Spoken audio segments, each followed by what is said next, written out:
Dear viewers and learners, Assalamu alaikum to all of you. We are reading at the English lesson global warming. Today we have to start from here. Wetland habitat, productivity and process being linked to the cycle and the seasons are getting adversely affected due to the seasonal changes in the precipitation and runoff. Wetland habitat, productivity and process being linked. دلدلی زمین پر جانداروں کی رہائش دلدلی زمین پر جانداروں کی رہائش پیداوار اور عمل جو کہ چکر گردش اور موسم سے جڑے ہوئے ہیں are getting adversely affected due to the seasonal changes in the precipitation and runoff اور موسموں سے جڑے ہوئے ہیں ان پر بارش اور برفباری آئی موسموں کی تبدیلیوں کے سبب الٹا اثر پڑ رہا ہے تو ان پہ برا اثر پڑ رہا ہے ان موسموں پر while the major lakes like the Dull and the Wuller have shrunk considerably, many smaller water bodies and seasonal ponds have completely disappeared. جبکہ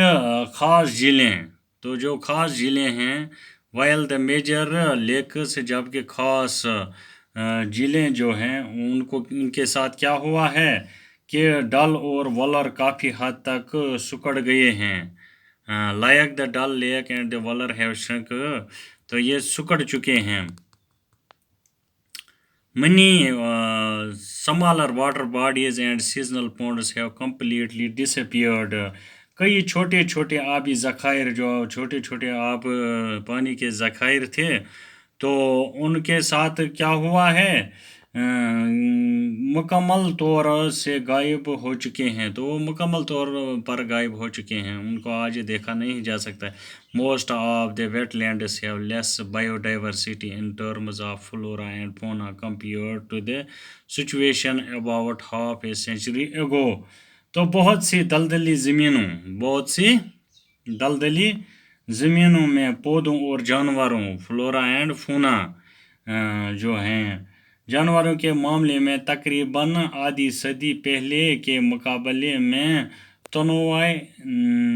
زیست کم ہو گئی ہے تو ان کی تعداد جو ہے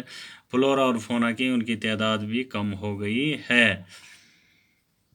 In the process, obnoxious weeds and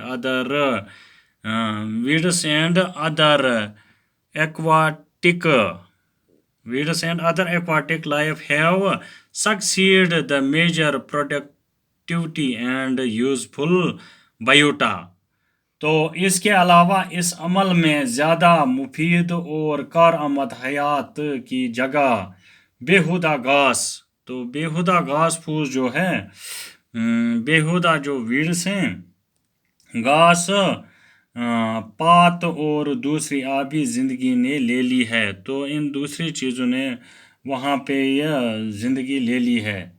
جو گھاس پات وغیرہ ہیں تو ان چیزوں نے اب وہاں پہ وہ زندگی لے لی ہے ان جگہوں پہ